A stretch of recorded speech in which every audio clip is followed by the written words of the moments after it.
Et enfin, la dernière vidéo sur les achats prévus, c'est les achats du mois de septembre-octobre. Du coup, pourquoi septembre-octobre? Parce que bon, il y aura des 2 mois où j'achèterai à la Fnac, et le reste, on verra plus tard.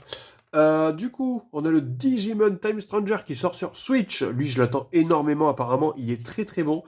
Et il coûte 60 €. Je le prendrai neuf parce que vraiment, je l'attends avec impatience ce jeu. Et Tales of Berseria, qui est à 40. Et c'est le Tales of qui me manque, que j'ai pas encore sur Switch. Donc lui aussi, je pense que prix neuf, il n'y a pas de souci. Et enfin, on passe au jeu que je prendrai si je les vois à ce prix-là. C'est Pokken. J'aimerais bien le trouver à 40 € ou moins, parce que je pense pas il va le plus. Tamagotchi Life, c'est pareil, je vais attendre qu'il tombe à 30 €, donc je vais attendre un petit peu, c'est pas grave. Mais bon, j'ai peur de faire vite le tour du jeu, donc je pense que 30 € c'est le prix que j'ai envie d'y mettre et pas plus. On a ensuite euh, Dragon Ball Sparking Zero. Je l'ai vu à 45 sur Amazon. Donc s'il reste à ce prix-là, je le prendrai avec le mois Amazon, je pense. Parce que bon, je veux y mettre 50 € maximum. Mais bon, là, vu qu'il est à 45, s'il reste à ce prix-là, il y a moyen que je craque. On a ensuite Wonderful 101. Il commence à être rare ce jeu, pour le coup. Donc si je le trouve à 50 €, pourquoi pas? Je l'avais vu à 42 €, mais bon, malheureusement, le vendeur, il avait plus. Donc bon, voilà. Le Sonic Superstar que j'ai vu enfin que j'ai vu, non je l'ai pas vu, mais ça sera 30 € maximum parce que c'est pas non plus le jeu qui m'intéresse le plus. Donc 30 € ça me paraît ok. Le Subnautica, bon pareil, lui c'est 40 € parce que je pense qu'il descendra pas beaucoup en dessous parce que c'est un jeu quand même pas hyper édité, je pense en physique, on le voit pas très souvent celui-là pour le coup.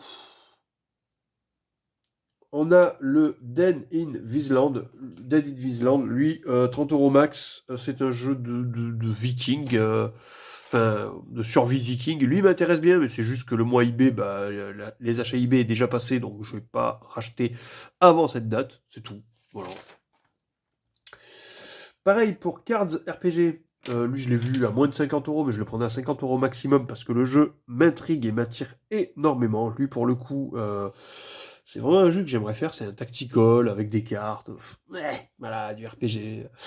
Voilà. Cardanciel, c'est pareil. Même problème que Cards RPG. Donc, dès que je le trouverai, je le prendrai. Voilà. Par contre, c'est des boîtes Jap, mais avec du FR. Donc, c'est pour ça que je les prendrai. On a ensuite Warhammer 40K Mechanicus, je crois. C'est du tour par tour. Voilà, c'est pour ça que je le prends. On fait du JDR Warhammer en ce moment. Je surkiffe. Donc c'est pour ça que je prends ce Mechanicus si je le trouve à 50 €. Il est actuellement à 49 sur Amazon, mais bon, faut faire des choix. Je le prenais pas dans la sélection Amazon, même s'il reste à ce prix-là. À moins qu'il tombe vraiment à une trentaine d'euros, et là, je verrai. Mais voilà, s'il tombe que, enfin, s'il reste à 49, j'attendrai. Et enfin, le dernier, c'est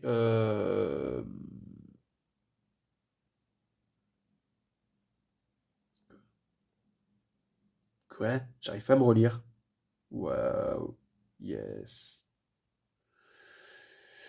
Ah oui, ouf, je sais que je sais pas écrire.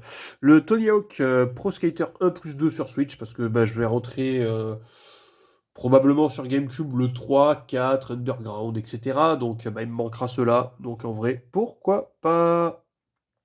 Et après, c'est tout. Il n'y a pas d'autres idées. Donc jusqu'à octobre, j'ai ma petite rouste. Et après octobre, bah, on verra.